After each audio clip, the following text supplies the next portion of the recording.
Hello friends, টেকসারিং online চ্যানেলে আপনাদের সকলকে জানাই স্বাগতম। আজ ইতিমধ্যেই কেন্দ্রের মোদী সরকার এবং রাজ্যের মমতা সরকারের তরফ থেকে বেরিয়ে আসলো সাতটি বিরাট বড় খবর, যা কিনা দেশের সহ রাজ্যের প্রত্যেক বাসিন্দার জন্য জানা অত্যন্ত দরকার। তাই চলুন বেশি সময় নষ্ট না করে আমরা প্রত্যেকটি খবর বিস্তারিতভাবে জেনে নিই। আর তার আগে আপনাদের কাছে ছোট্ট একটা অনুরোধ, অবশ্যই ভিডিওটিকে লাইক করবেন, সঙ্গে সঙ্গে সকলের কাছে ভিডিওটি দেখার পর শেয়ার করবেন। আর যদি আপনি আমাদের চ্যানেলে নতুন হয়ে থাকেন তাহলে চ্যানেলটিকে সাবস্ক্রাইব করবেন। ভিডিওটি যদি আপনি ফেসবুক থেকে দেখে থাকেন তাহলে অবশ্যই আমাদের পেজটিকে ফলো করবেন। আর আপনি এই মুহূর্তে দেশের কোন রাজ্যের কোন জেলা থেকে এই ভিডিওটি দেখছেন অবশ্যই আপনার এলাকার নাম কমেন্ট বক্সে লিখে জানিয়ে দেবেন। তো দেখুন, আজকের প্রথম খবরেই বলা হচ্ছে রাজ্যের দায়িত্ব সামলাতে ব্যর্থ মমতা, দপ্তর বন্টনের পরামর্শ হেভিওয়েটের। তো এই রাজ্যে মাননীয় মুখ্যমন্ত্রী একাই নিজের হাতে একাধিক দপ্তর নিয়ে রেখেছেন। আর তার হাতে যে সমস্ত দপ্তর আছে তা অত্যন্ত গুরুত্বপূর্ণ এবং জনস্বার্থ সম্পর্কিত বিষয়, স্বাস্থ্য থেকে শুরু করে একাধিক গুরুত্বপূর্ণ বিষয়ে। সেই জন্য মাঝে মধ্যেই অস্বস্তিকর খবর সামনে আসছে। মেদিনীপুর মেডিকেল কলেজে প্রসূতি মৃত্যুর ঘটনাকে কেন্দ্র করে যখন রাজ্য জুড়ে হুলস্থুল পরিস্থিতি তৈরি হয়েছে, ঠিক তখনই মুখ্যমন্ত্রী এতগুলো দপ্তর নিজের হাতে না রেখে তা অন্যান্য মন্ত্রীদের মধ্যে বন্টন করে দিন বলেই পরামর্শ দিলেন বামফ্রন্ট চেয়ারম্যান বিমান বসু। এই দিন মেদিনীপুর মেডিকেল কলেজের প্রসূতি মৃত্যুর ঘটনা নিয়ে বিমানবাবুকে একটি প্রশ্ন করা হয়। আর সেই প্রশ্নের উত্তর দিতে গিয়ে তিনি বলেছেন, মাননীয় মুখ্যমন্ত্রীর তো দুটো চোখ একটা মাথা। তিনি যে সমস্ত দপ্তর নিজের হাতে রেখেছেন তা অত্যন্ত গুরুত্বপূর্ণ এবং জনস্বার্থ সম্পর্কিত। কাজেই তিনি এত সমস্ত কিছু দেখবেন কি করে এবং নিরীক্ষণ করবেন কি করে, তাই তার উচিত এই দপ্তরগুলো অন্যান্য মন্ত্রীদের হাতে দেওয়া।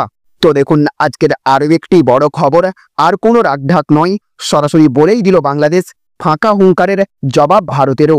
তো এতদিন পর্যন্ত চলছিল পায়ে পা লাগিয়ে ঝগড়া। বাংলাদেশ বর্ডার গার্ড সীমান্তে কাঁটাতার দেওয়া নিয়ে সমস্যা তৈরি করছিল বিএসএফ এর সঙ্গে।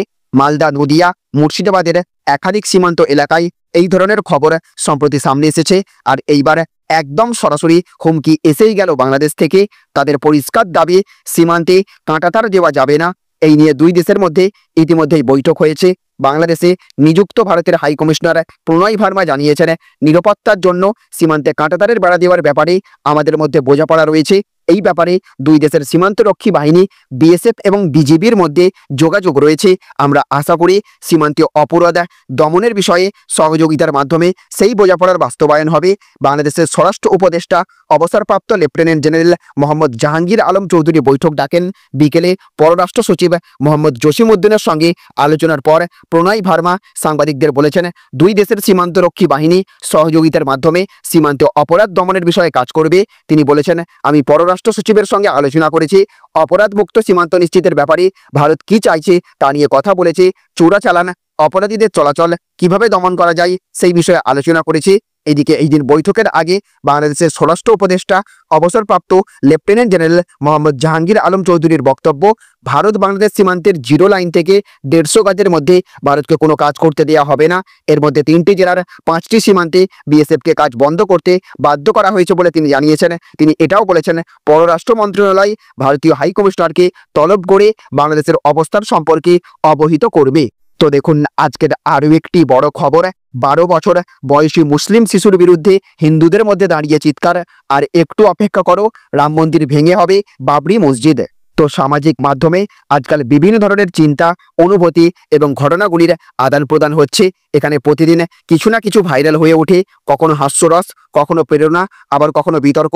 সম্প্রতি এমন একটি ভিডিও ভাইরাল হয়েছে যা শুধু দর্শকদের হতবাক করছে না, সামাজিক এবং ধর্মীয় সহাবস্থান নিয়ে গুরুতর প্রশ্ন তুলেছে। এই ভাইরাল ভিডিওতে এক মুসলিম শিশু, যার নাম মোহাম্মদ সাবির বলে জানা গেছে, ধর্মীয় স্থান নিয়ে উস্কানিমূলক মন্তব্য করতে দেখা যাচ্ছে। সে দাবি করছে যে মসজিদ ভেঙে মন্দির তৈরি করা হয়েছে এবং সে তা আবার ভেঙে মসজিদ তৈরি করার পরিকল্পনা করছে। ভিডিওতে শিশুটি বলছে, যেখানেই মন্দির তৈরি হচ্ছে সেখানে মসজিদ বানানো হবে। তার কথাই বিদ্বেষ এবং ধর্মীয় অস্থিরতার আভাস পাওয়া যাচ্ছে, যা দর্শকদের গভীরভাবে ক্ষতিগ্রস্ত করেছে। এই ধরনের ভিডিও থেকে পরিষ্কার হয়ে ওঠে যে সমাজে বাড়তে থাকা অস্থিতিশীলতা এবং কঠোরতা বিশেষ করে শিশুদের মধ্যে একটি গুরুতর সমস্যা হয়ে উঠেছে। এমন একটি শিশুর এমন মন্তব্য করা এটাই নির্দেশ করছে যে সে হয়তো তার পরিবেশ বা শিক্ষা থেকে প্রভাবিত হচ্ছে। ধর্মীয় ইস্যু তুলে ধরতে এবং কঠোর মানসিকতা বাড়াতে সমাজের কাঠামো দুর্বল হয়ে যায়। শিশুটি নিজেই স্বীকার করছে যে সে কোনো শিক্ষা নেয়নি। এটি দেখাচ্ছে যে শিক্ষার অভাবের কারণে শিশুরা সঠিক এবং ভুলের পার্থক্য বুঝতে পারে না। সম্ভবত শিশুটি তার পরিবার, সম্প্রদায় বা আশেপাশের পরিবেশ থেকে এই ধরনের কথাবার্তা শিখছে। এটি ইঙ্গিত দেয় যে ঘৃণা এবং উস্কানিমূলক মতবাদগুলি শৈশবে মগজে বসে যাচ্ছে। তো দেখুন আজকের আরও একটি বড় খবর, এখান থেকে টিপবে ওখানে ধপাধপ, ফের বাংলাদেশকে চরম আক্রমণ শুভেন্দু অধিকারীর। তো বাংলাদেশ পরিস্থিতি নিয়ে একাধিকবার সরব হয়েছেন রাজ্যের বিরোধী দল নেতা শুভেন্দু অধিকারী। ফের একবার কড়া ভাষায় আক্রমণ চালালেন তিনি। ওপার বাংলার একাধিক নেতার নানান হুঁশিয়ারির পাল্টা জবাব দিলেন রাজ্যের বিরোধী দলনেতা। স্পষ্ট বললেন ওরা এখনো ভারতের তাকাত সম্বন্ধে জানে না। বাংলাদেশ ইস্যুর আজ এপার বাংলাতেও এসে পড়েছে। এই নিয়ে একাধিকবার সুর চড়িয়েছেন নন্দীগ্রামের বিজেপি বিধায়ক তথা রাজ্যের বিরোধী দলনেতা শুভেন্দু অধিকারী। এবার যেমন ফের একবার এই নিয়ে সরব হলেন তিনি। দাবি করলেন ওপার বাংলাকে জবাব দেওয়ার জন্য ভারতের 5টি ড্রোনই কাফি। শুভেন্দু দিন বলেছেন এখন আর ট্যাঙ্কে বন্দুকে যুদ্ধ হয় না, ম্যান পাওয়ার লাগে না। ভারতবর্ষ শুধু 5টা ড্রোন পাঠাবে। ওরা এখনো ভারতের তাকাত সম্বন্ধে জানে না।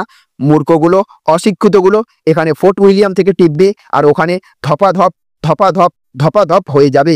তো দেখুন আজকের আরও একটি বড় খবর, সীমান্ত বিবাদ চড়ছে। এবার বাংলাদেশের দূতকে ডেকে ক্ষোভ জানালো দিল্লিও। তো কাঁটাতারের বেড়া দেওয়া নিয়ে ভারত বাংলাদেশ বিবাদে দুদেশের শীর্ষ মহল জড়িয়ে পড়ল। দিল্লিতে ভারতের পররাষ্ট্র মন্ত্রকের কর্তারা দিল্লির বাংলাদেশ দূতাবাসের ডেপুটি হাই কমিশনার নুরুল ইসলামকে ডেকে পাঠায়। সরকারি সূত্রে জানানো হয়েছে মালদার বৈষ্ণবনগর সহ একাধিক জায়গায় যেভাবে বিজিবি ভারতের সীমান্তরক্ষী বাহিনী বিএসএফকে কাঁটাতারের বেড়া দিতে বাধা দিচ্ছে তা দুই দেশের কূটনৈতিক শিষ্টাচার বিরোধী। বাংলাদেশের দূতকে বলা হয়েছে অবিলম্বে সীমান্তের কাছে বাধা দেওয়া বন্ধ করুক বাংলাদেশের সীমান্তরক্ষী বাহিনী।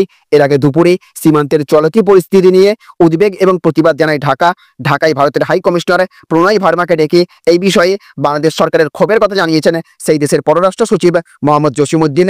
বাংলাদেশ সরকারের প্রেস বিবৃতিতে বলা হয় সীমান্তে অনাকাঙ্ক্ষিত পরিস্থিতি বিরাজ করছে। ভারতের সীমান্তরক্ষী বাহিনী বিএসএফ এর ভূমিকা নিয়ে অসন্তোষ প্রকাশ করা হয় বিবৃতিতে। তো দেখুন আজকের অন্তিম আপডেট, জেলায় যেখানে গাড়ি যাবে আটকে দেব, শুভেন্দুকে হুঁশিয়ারি সুপ্রকাশের। তো দীঘায় জগন্নাথ মন্দির তৈরি হবার পর থেকেই শুরু হয়েছে বিতর্ক। এটি জগন্নাথ মন্দির নাকি জগন্নাথ ধাম সাংস্কৃতিক কেন্দ্র, এই নিয়ে প্রশ্ন তুলেছেন বিরোধী দলের নেতা শুভেন্দু অধিকারী। এমনকি কিভাবে এই মন্দিরের উদ্বোধন হয় তাও দেখবেন বলে হুঁশিয়ারি দিয়েছেন তিনি। শুভেন্দু অধিকারীর পাল্টা এবার মুখ খুললেন রাজ্যের প্রাক্তন মন্ত্রী অখিল গিরির পুত্র তথা যুব নেতা সুপ্রকাশ গিরি। তিনি বলেন আর একটা কথা বললে জেলায় শুভেন্দুর গাড়ি যেখানে যাবে সেখানে আমরা আটকাবো। কেন্দ্রীয় বঞ্চনা, সাম্প্রদায়িক সম্প্রীতি রক্ষা সহ কুৎসা অপপ্রচার সহ জগন্নাথ মন্দির নিয়ে অপপ্রচারের বিরুদ্ধে একটি মিছিল এবং পথসভা করেছে জেলা তৃণমূল। উপস্থিত রামনগরের বিধায়ক অখিল গিরি, কাঁথি জেলা যুব সভাপতি সুপ্রকাশ গিরি। সেখান থেকে কাঁথি জেলা যুব তৃণমূল সভাপতি সুপ্রকাশ গিরি নিজের বক্তব্যের মাধ্যমে রাজ্য বিধানসভার বিরোধী দল নেতাকে তীব্র কটাক্ষ ছুড়েছেন। তিনি বলেছেন দীঘা জগন্নাথ মন্দির নিয়ে আর একটা কথা বললে এই জেলায় ওর গাড়ি এগোতে দেব না। শুভেন্দুর গাড়ি যেখানে যাবে সেখানে আমরা তার গাড়ি আটকাবো।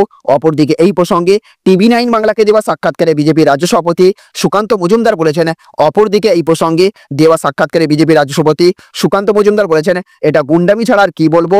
বিরোধী দল নেতা মানে একজন ক্যাবিনেট মন্ত্রীর পদ মর্যাদার লোক, তার গাড়ি আটকে গুন্ডামি করা হচ্ছে নাকি? আমাদেরও ক্ষমতা আছে, 12টা সিট জিতে আছে, আমাদেরও 70 জন বিধায়ক আছেন, সেই এলাকায় আমাদের তো জোর আছে। তাহলে কালকে যদি তৃণমূল লোকেদের গাড়ি আটকাই এটা গণতন্ত্র নয়। তাহলে ফ্রেন্ডস বুঝতে পারলেন, এই ছিল আজকের কয়েকটি গুরুত্বপূর্ণ আপডেট। এই ভিডিওটি আপনাদের যদি ভালো লেগে থাকে তাহলে অবশ্যই ভিডিওটিতে একটা লাইক করবেন এবং অবশ্যই ভিডিওটিকে রাজ্যের সমস্ত মানুষের কাছে শেয়ার করে সকলকে জানার সুযোগ করে দেবেন। ভালো থাকবেন, সুস্থ থাকবেন। Thank you friends, thank you for watching.